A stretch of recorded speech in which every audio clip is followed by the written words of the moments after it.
Aproveitando você que está de pé e trouxe a sua Bíblia, convidar você para abrir no livro de Isaías, capítulo 52, versículo 7.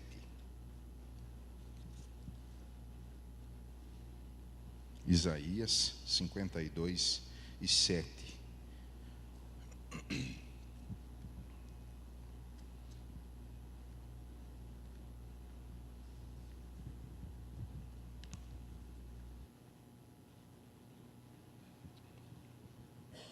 Amém? Diz assim: como são belos nos montes os pés daqueles que anunciam boas novas, que proclamam a paz, que trazem boas notícias, que dizem a Sião: o seu Deus reina. Começou um versículo, eu vou ler de novo, e depois eu vou ler mais um salmozinho aqui em Argeu, né, que nem dizia o nosso irmão. Eu vou ler mais um trechinho ali em Romanos. Mas diz assim, como são belos nos montes os pés daqueles que anunciam boas novas, que proclamam a paz, que trazem boas notícias, que proclamam salvação, que dizem a Sião: o seu Deus reina. Amém? Você pode se assentar. Enquanto isso eu vou abrindo a minha Bíblia aqui em Romanos, no capítulo 10,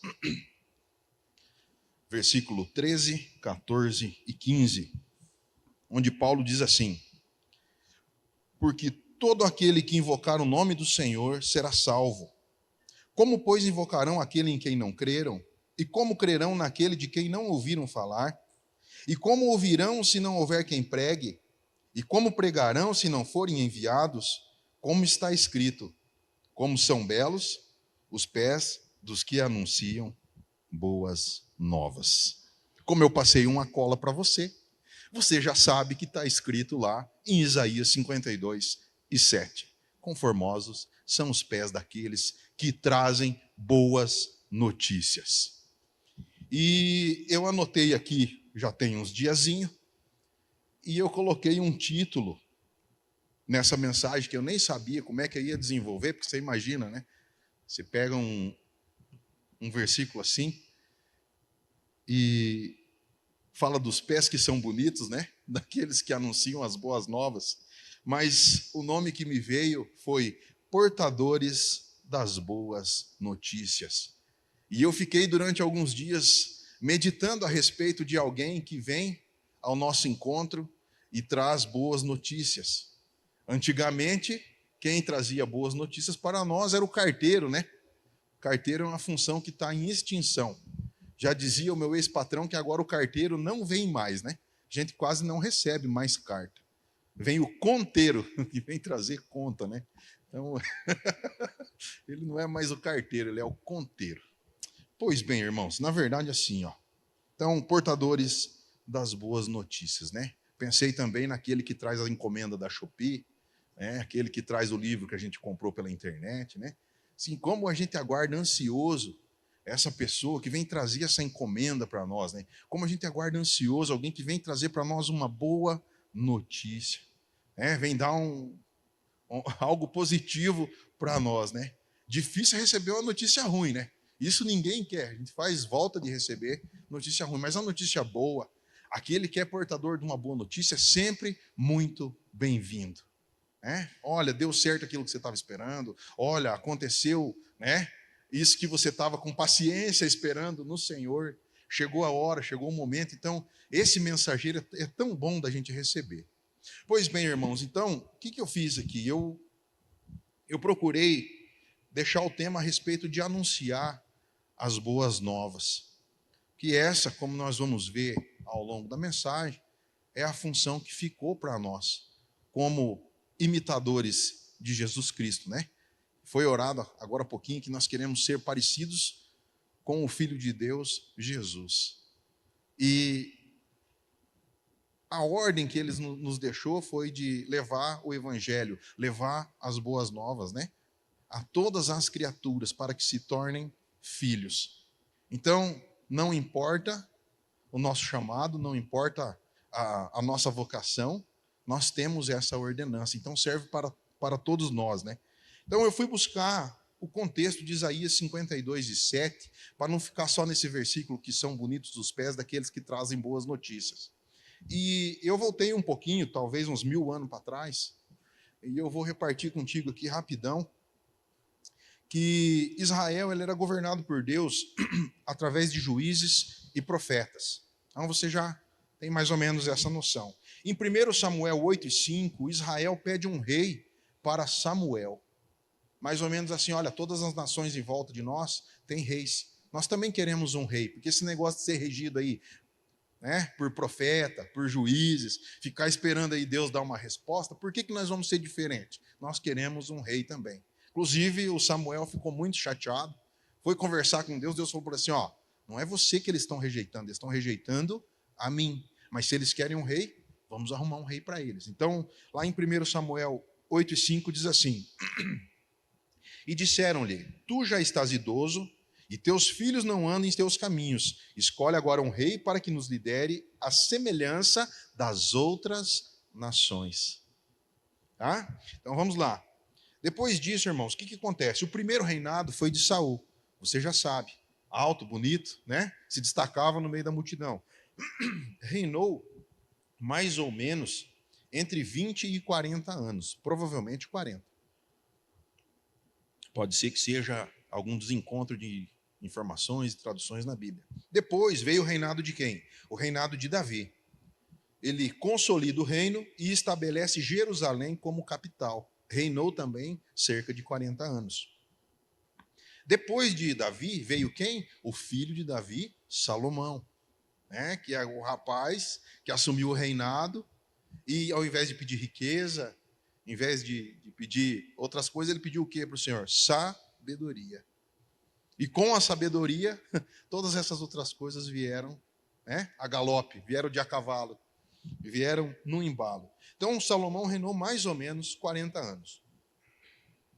E após a morte de Salomão, o que aconteceu? O reino se dividiu. Israel se dividiu em 2 reinos. Reino do norte, 10 tribos, a capital é Israel. E o reino do sul, Judá, com 2 tribos, Judá e Benjamim. O reino do sul, a capital era... Aliás, não era Israel, gente, era Samaria, né? Samaria. E em Judá, a capital era Jerusalém. É isso, né? Então tá bom. O que acontece, irmãos? Teve a queda do reino do norte primeiro. As 10 tribos caíram primeiro, né? Ela caiu, o reino do norte caiu em 722 a.C. e foi conquistado pela Assíria. Então o povo é deportado. E esse povo do reino do norte nunca mais foi restabelecido. Quer dizer, ele foi espalhado, ele foi dominado e não teve um retorno. Mas, nesse tempo, né, essa profecia de Isaías 52:7, Isaías anuncia ao povo mais ou menos em 700 antes de Cristo, 22 anos depois da queda do reino do norte. Então, Isaías fala antes do exílio babilônico, que foi para onde foi o reino do sul, foi levado, né? Enfim, o primeiro ponto que eu coloquei aqui é, primeiro, a promessa profética. Isaías 52, Isaías, portador de uma boa notícia. Antes do reino do sul cair, antes do povo ir escravo, né? Exilado para a Babilônia, antes de tudo isso, mais ou menos uns 100 anos, Isaías vem e traz essa profecia, que o povo ia ser exilado, mas que eram formosos os pés daqueles que anunciam a salvação. Fala de um tempo que Deus restauraria Jerusalém após o exílio. E eu fui buscar naquele momento em que Isaías ele dava esse parecer para o povo, aquela situação socioeconômica de Judá, qual que era a situação do povo ali. E diz assim, que era governado por Ezequias. Ezequias foi um dos reis do Reino do Sul. Se não me engano, o 12º ou 13º. Ele fez uma reforma religiosa que estava em andamento naquele tempo. Antes de Ezequias, era o rei Acás. E Acás havia levado Judá a uma idolatria profunda, sacrifícios infantis, cultos a Baal e a Aserá. Então, assim, fez o que Deus mais abominava.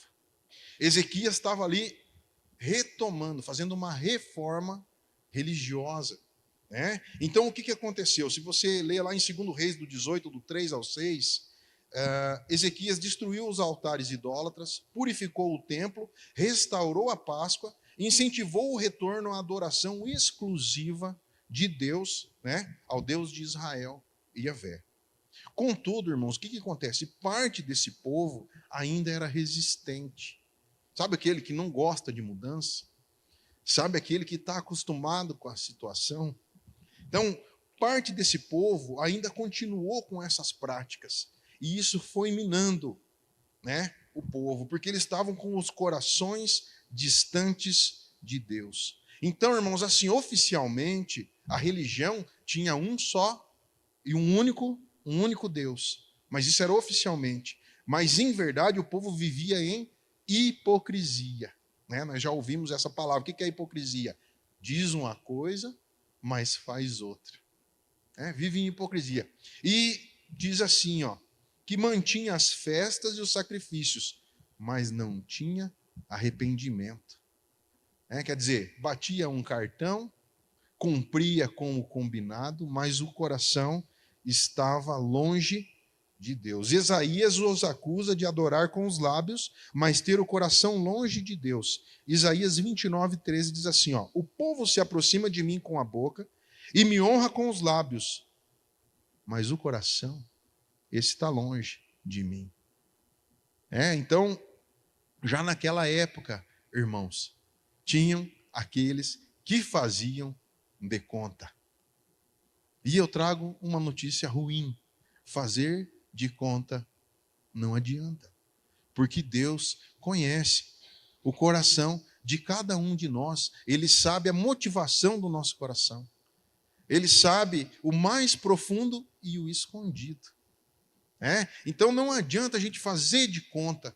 Antigamente usava um dizer assim, ó, chega na igreja, pega a tua capa de cristão, se cobre, vem, canta, ora, participa da ceia, termina o culto, pendura a tua capa de crente ali, no preguinho e vai embora. Não adianta. Não é assim que funciona. Enfim, a sociedade tinha muita desigualdade, opressão dos pobres e corrupção dos líderes.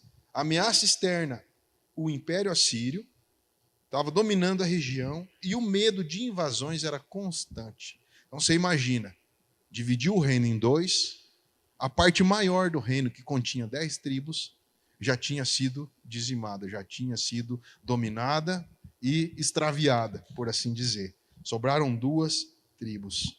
Nesse momento, o Isaías ele já era um profeta maduro, ele já era um profeta experimentado.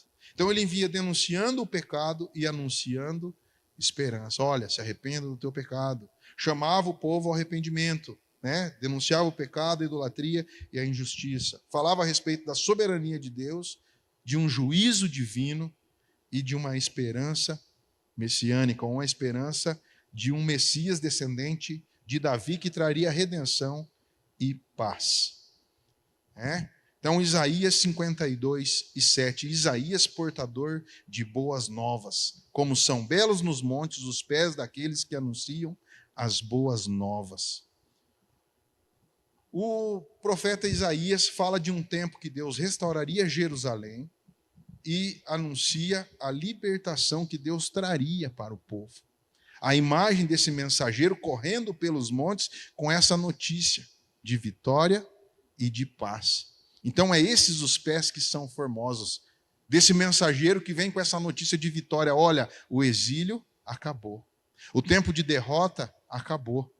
Até tem aquele hino, agora é só vitória, que não é bem assim, mas agora é uma fase de vitórias. Passou esse tempo de estar longe de casa, de estar angustiado, de estar estressado, enfim. Isaías traz essa mensagem antes de acontecer. Eu vou falar agora a respeito de Romanos 10, o versículo 15. quando Paulo faz mais ou menos aquilo que nós fazemos. Pegou uma parte da palavra para colaborar com a mensagem dele. Então, no capítulo 10, ele fala a respeito da justiça que vem pela fé, fala a respeito da salvação que está acessível para judeus e gentios, porque até aquele tempo, né, Jesus tinha vindo para os judeus, e o povo era complicado, né? Tinha toda uma parte assim de um preconceito, né? E então, a partir desse momento, Paulo, né, ele foi levantado para trazer a palavra para os gentios, que não é uma pessoa gente boa, mas é aquele que não era judeu. Então, ele mostra que a salvação, nesse capítulo, depende de invocar o nome do Senhor. Romanos 10 e 13, ó, porque todo aquele que invocar o nome do Senhor será salvo. É esse o critério. Mas, para invocar o nome do Senhor, não é só ficar repetindo o nome do Senhor. Ó, Deus me salva, ó, Deus me salva, ó, Deus me salva. E muitas vezes nós conversamos aqui na quarta-feira, na célula, né, no estudo da palavra, que não é só apenas uma repetição de palavras, mas primeiro é necessário crer. E é isso que Paulo está falando ali. Primeiro é necessário crer, mas para crer é necessário ouvir. Se você pegar o versículo 17, ele diz assim, ó, a fé vem por ouvir a mensagem, e a mensagem é ouvida mediante a palavra de Cristo. Se a fé vem pelo ouvir e o ouvir pela palavra, irmão, fundamentalmente, alguém precisa falar. Alguém precisa anunciar. E daí, na continuação do versículo 15, ele diz assim, como está escrito, como são belos os pés daqueles que anunciam as boas novas. Ele vem trazendo no capítulo 10, versículo 14 e 15, ele vem trazendo essa ideia, né? Como invocarão se não há quem pregue? Né? Se não creram, como crerão se não há quem pregue? E daí, no 15, é que ele pega essa palavra de Isaías e coloca ali. E hoje nós temos acesso a Isaías e a carta de Romanos, e nós sabemos que essa missão é uma missão especial, deixada para nós. Muitas vezes, nós colocamos ela em segundo plano. Essa missão de levar a palavra, né? E, enfim, o Paulo, o que ele está fazendo aqui? Ele está aumentando o significado original do que Isaías falou. Porque o que o Isaías falou? Ele está falando de libertação do cativeiro do povo que está lá na Babilônia. Mas quando Paulo ele anuncia essa palavra, ele está aumentando esse significado, ele está trazendo esse anúncio como o evangelho de Jesus Cristo, aquele que morreu para a redenção dos meus pecados, aquele que morreu para a redenção dos teus pecados, veio e pagou um preço de sangue pela nossa vida, para que nós pudéssemos ter comunhão com o Pai. Liberta as pessoas do cativeiro, do pecado e da morte. A boa nova, a boa notícia passa a ser a mensagem da salvação através de Cristo. Jesus Cristo pode libertar a tua vida. De que maneira? É necessário que você creia.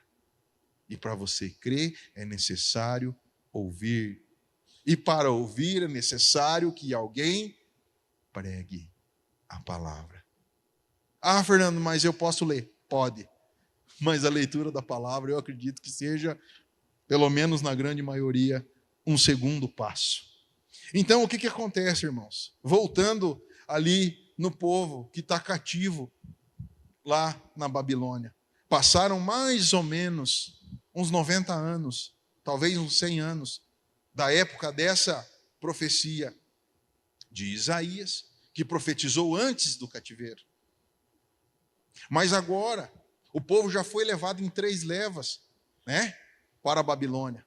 Primeiro levaram um pessoal, depois levaram o outro pessoal e por último levaram a maioria. ficaram só uns poucos ali. E o que acontece? O que vai acontecendo com nós quando a promessa começa a demorar? O Senhor falou, o Senhor vai cumprir, mas está demorando.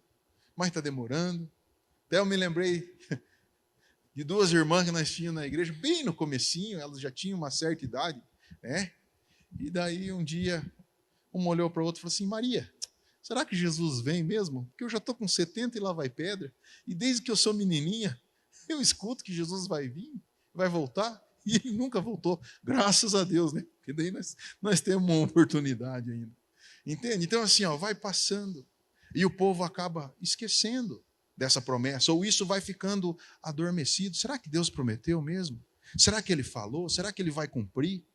As circunstâncias, tantas vezes, elas são tão contrárias, e elas dizem tantas coisas, que nós acabamos, como o Eduardo falou, né, com a nossa alma balançando. Se não tem a âncora da alma bem fundamentada na palavra, vai de um lado para outro, já não acredita, mas ele falou, mas não acontece, são só palavras. Às vezes assim, eu já escutei assim também, isso fui eu que imaginei com a minha cabeça, porque eu estava com muita vontade de que acontecesse, talvez Deus nem falou isso daí. Por quê? Não, porque já faz 10 anos e não aconteceu ainda. Porque já faz 15 anos e não aconteceu ainda. Mas se Deus prometeu, irmão, vai acontecer.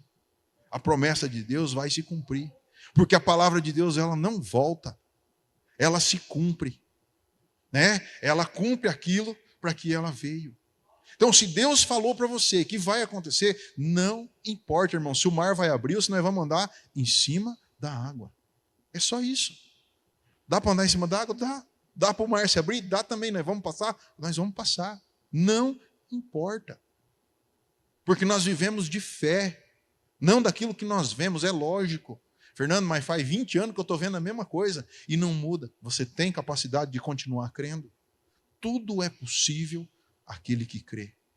Nesse mesmo texto que o Eduardo leu ali a respeito do homem de ânimo doble, né?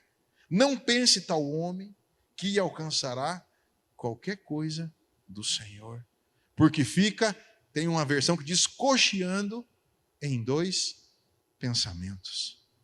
Nem para cá e nem para lá. Então o que o Senhor faz? Porque antes do povo ser levado cativo, ele já tinha uma promessa. E agora, nesse momento, o povo está no cativeiro. Então o Senhor levanta Jeremias como um portador de uma boa notícia. O povo está lá, está preso. A circunstância ela não é fácil. Eu até anotei aqui que o povo já estava desenvolvendo aquela síndrome do Gideão. Sabe a síndrome do Gideão, qual que é? O Senhor é contigo, varão valoroso. Não é não. Não é não. O Senhor não sabe com quem que o Senhor está falando. Eu, lá na minha terra, lá o meu pai é o mais pobre, e na casa do meu pai eu sou o menor. Quer dizer, na linha de sucessão, na linha de defesa, eu sou o último. Tinha um ditado que falava assim, que é o primeiro que apanha e o último que fala. Ou o último que fala e o primeiro que apanha, né? Quando eu era pequenininho em casa. Então o Gideão, ele se sentia assim. Por quê? Ele estava olhando para as circunstâncias.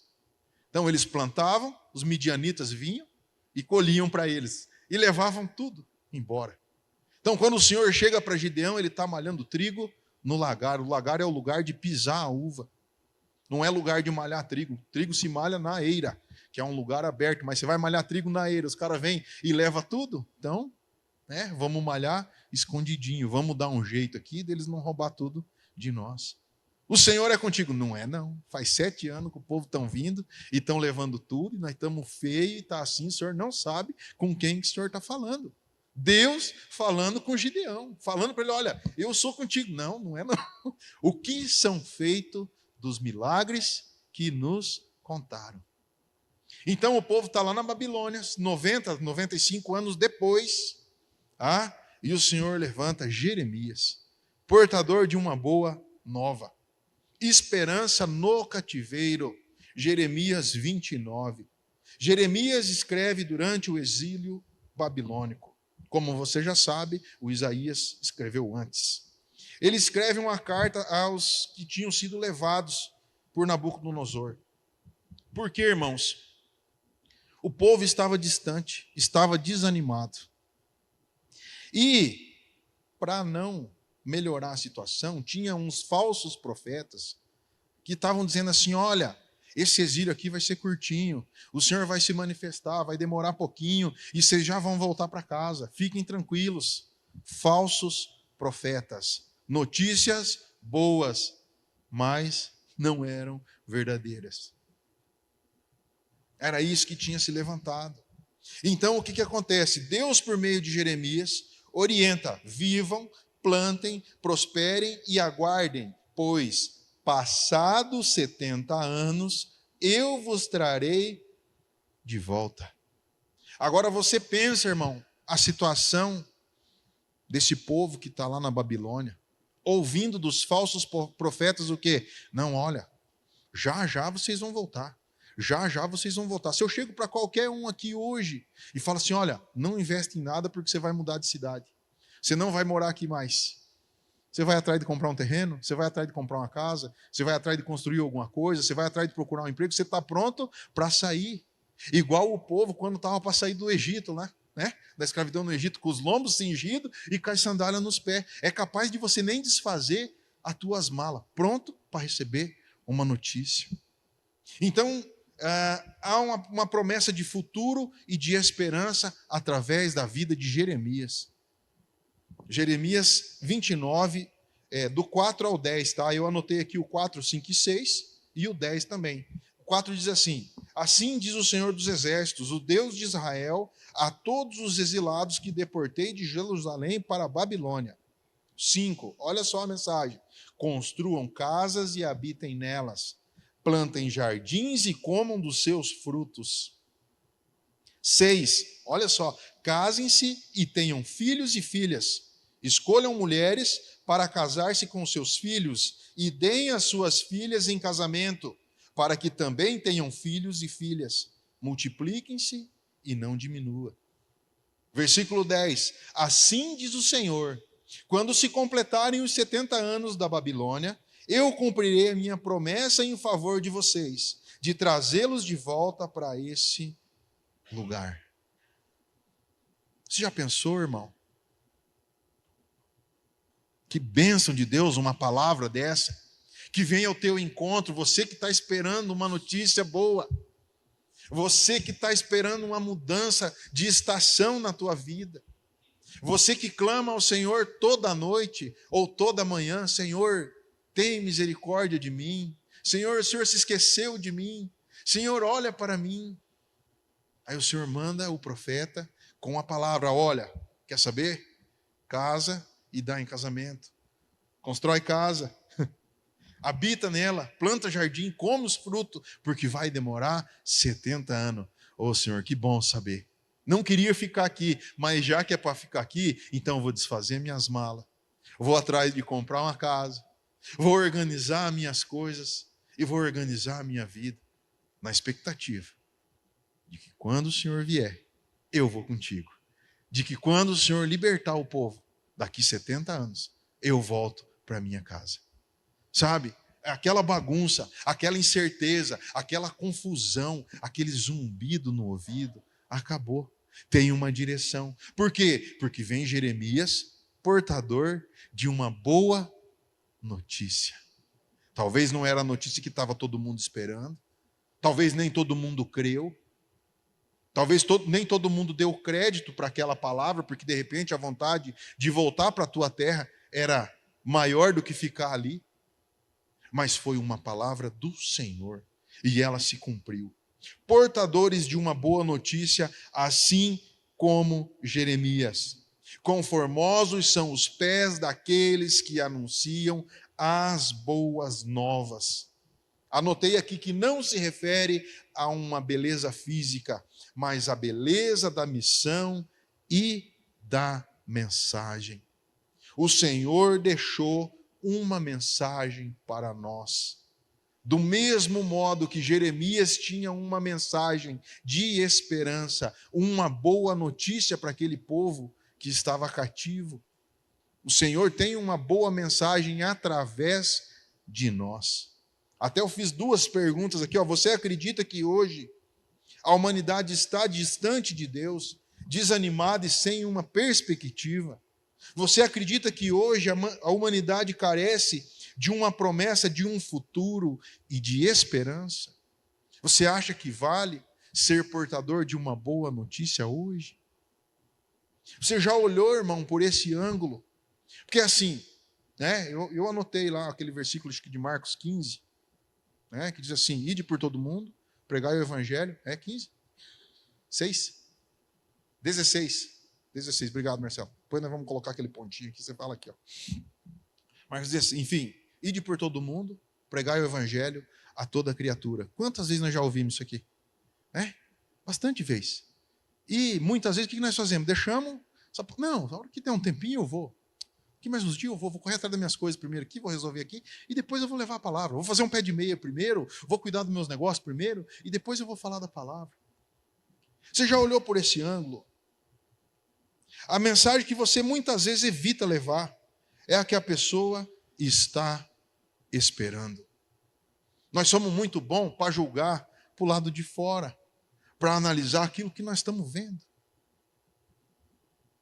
Lá em Provérbios diz assim, não confie no teu próprio entendimento, mas confia com todo o teu coração no Senhor. Não tome o teu entendimento por base para você tomar as tuas decisões. Por quê? Porque você não tem capacidade de entender tudo.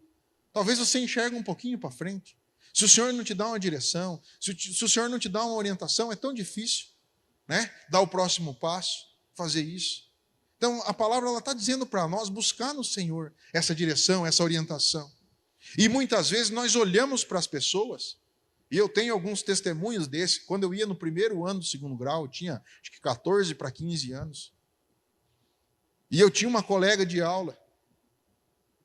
E eu pensava assim, irmãos, eu sou sincero para vocês, eu olhava para o lado de fora, as atitudes dela e a maneira dela agir. E eu pensava assim, olha, eu pregaria para todo mundo aqui na minha sala. Na verdade, não estava pregando para ninguém, né? Eu pregaria para todo mundo aqui na minha sala, menos para ela.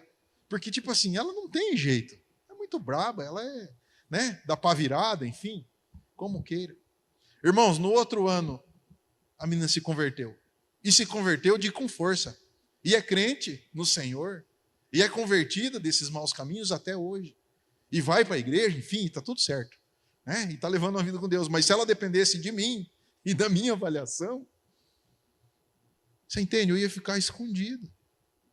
Eu não ia falar a palavra para ela. E muitas vezes, irmãos, é o que nós fazemos. Nós não temos coragem de falar da palavra. Você não precisa viajar, você não precisa fazer missão. Lá no teu serviço, lá na tua escola, lá na tua casa. Precisa falar da palavra, mas viva de maneira de acordo com a palavra, e seja um testemunho vivo. É possível. Tive uma situação agora, uns dias atrás, e eu já estava saindo daquele local onde eu estava, já tinha feito a minha visita, por assim dizer, e chegou para mim uma pessoa e começou a falar de uma situação que ela estava passando. E daí assim, o Senhor foi me direcionando em umas palavras, eu fui falando para ele, porque eu também não tenho todo esse entendimento, eu não sou tão assim. Mas eu fui conversando com ele, falei, olha, veja isso, veja aquilo e tal. E aquela conversa fluiu. Passado, sei lá, umas 2 semanas, aquela pessoa chegou para mim, queria te agradecer. Me agradecer do que nem lembrava. Te agradecer do quê, né? Não, aquelas palavras que você falou para mim, entrou uma vida em mim. Irmãos, eu ia embora. Eu estava cortando volta para dar um tchauzinho só. E saí. Quantas vezes, irmãos?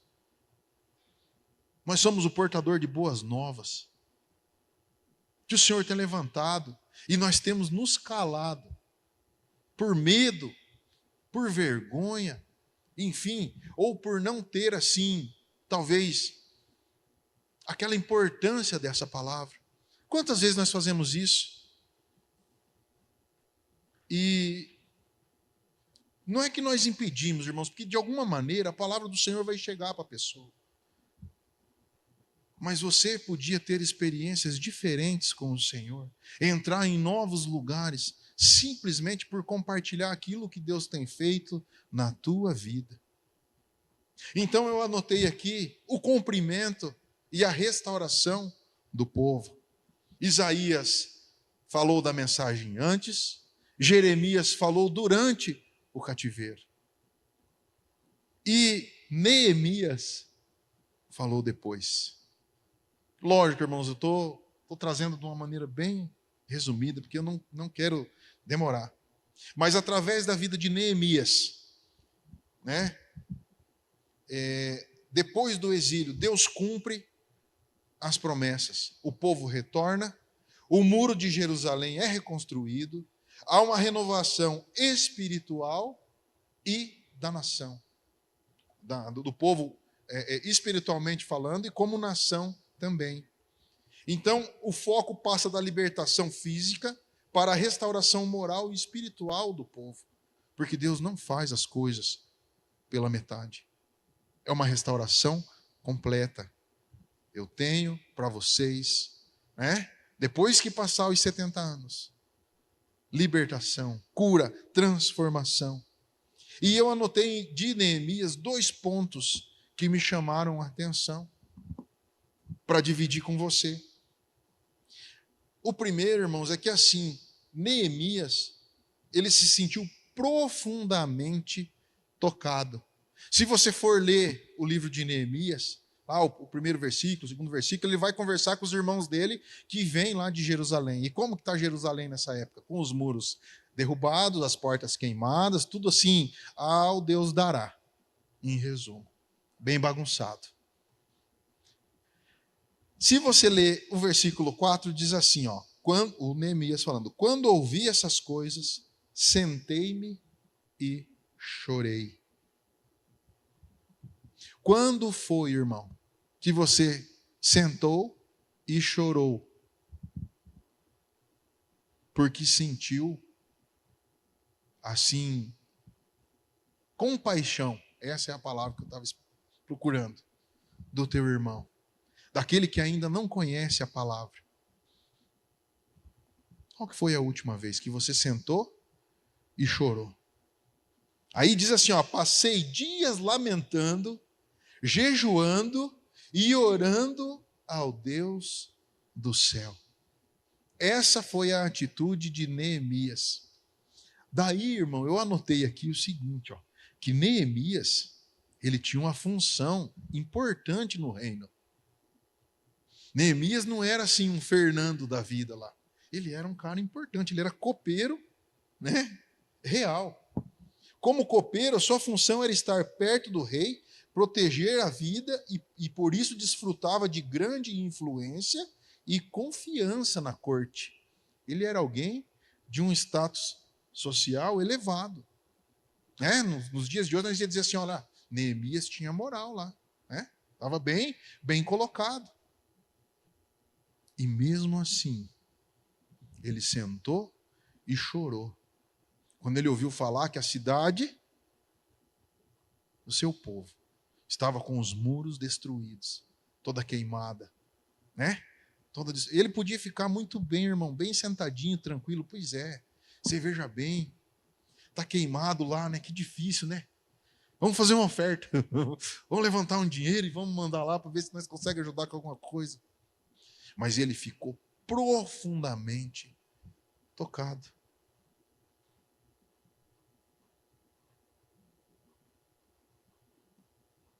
Por que será, irmãos, que essa comissão que é para mim, que é para você, tantas vezes na nossa vida fica em segundo plano? Não toca o nosso coração da maneira como deveria. Aí você pode falar para mim, não, Fernando, mas eu não tenho chamado para evangelista. Tá tudo bem, mas a comissão não é só para os evangelistas. A comissão é para todos aqueles que conhecem o Senhor. Segundo ponto, irmãos, que eu anotei aqui, e eu vou dar uma pinceladinha, que na construção dos muros, Marcelo já tocou nesse assunto, acho que a Leonir na pregação já falou, que na construção dos muros, cada um iria fazer, ou fez, né? Cada um fez o muro de frente da sua casa. Olha a estratégia do Neemias. Olha, se você fizer um muro bem feito na frente da sua casa, vai ficar bem protegido. Se você fizer mal feito, quem mora na frente dessa parte do muro que está mais fraca é você. Quer dizer, você é o principal beneficiado. Você é o que deveria se importar mais com o muro na frente da tua casa. Então você vai fazer o muro na frente da tua casa. Por que esse versículo me chamou a atenção? Porque, irmão, lá na minha casa, lá na tua casa, você é responsável por edificar os muros de segurança. Nossa, Fernando, mas isso é tão simples. É simples, irmão, mas é verdade. E você tem que edificar o muro. Como que você tem edificado o muro lá na frente da tua casa? Em volta da tua casa? Para proteger a tua família. A tua esposa, teu marido, o teu filho, a tua filha, enfim. Como que você tem edificado esse muro? Sabe, irmãos, às vezes uma rachadurinha pequena, uma coisinha que você fala assim, não, isso aí não tem nada a ver. Vai dando espaço, e vai abrindo, e vai colocando uma cunha, e a cunha vai aumentando, e quando você percebe, as portas estão queimadas, e os muros estão derrubados. Então assim, irmãos, vigie nessa parte. Cuide dos teus muros. Tá um pouquinho do lado, sabe? Mas é muito importante. Da nossa família, da nossa casa, é da onde nós temos a estrutura para levar essa palavra adiante, à frente.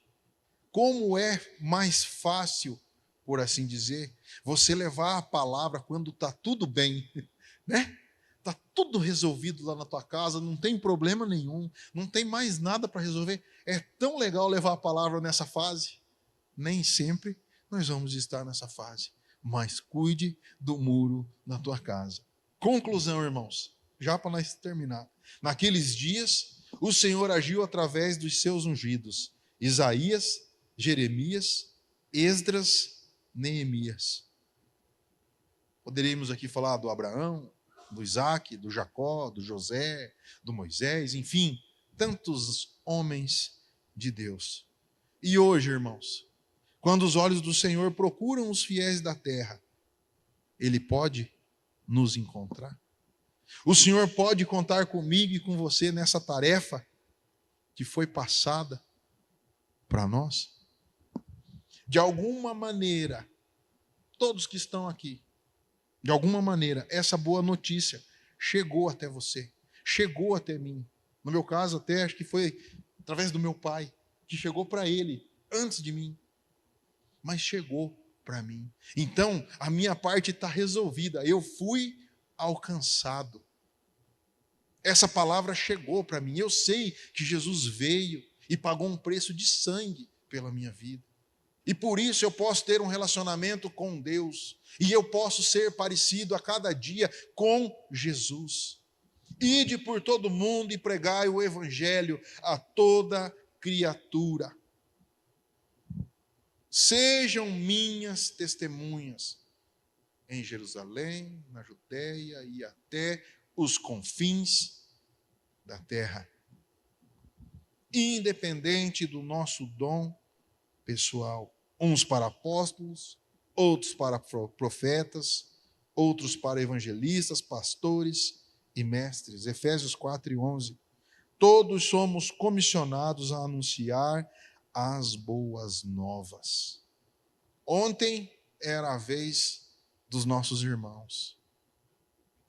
Ontem foi o Paulo, ontem foi o Jeremias, ontem foi o Isaías, antes de ontem, né? Foi um pouquinho mais. Foi o Esdras, foi o Neemias. E hoje? Com quem que está a vez? Com quem que está a responsabilidade de levar a palavra, de anunciar? Irmãos, veja bem, você não precisa convencer ninguém. Essa parte é do Espírito Santo. O Espírito Santo convence o homem do pecado, da justiça e do juízo. O que nós precisamos, sim, é ter uma vida com Deus, é ser parecidos com Jesus a cada dia, para que o nosso testemunho, né, não despregue, por assim dizer, aquilo que nós vamos pregar. Sabe, estava analisando e coloquei aqui, que o Isaías, ele escreveu uma carta. O Jeremias também, né? E nós temos acesso a essas cartas. E eu e você, hoje, nós somos a carta. Nós somos a carta que o mundo lê. O que eles têm lido em você? O que eles têm lido em mim? Amém? Pode colocar de pé, nós vamos orar.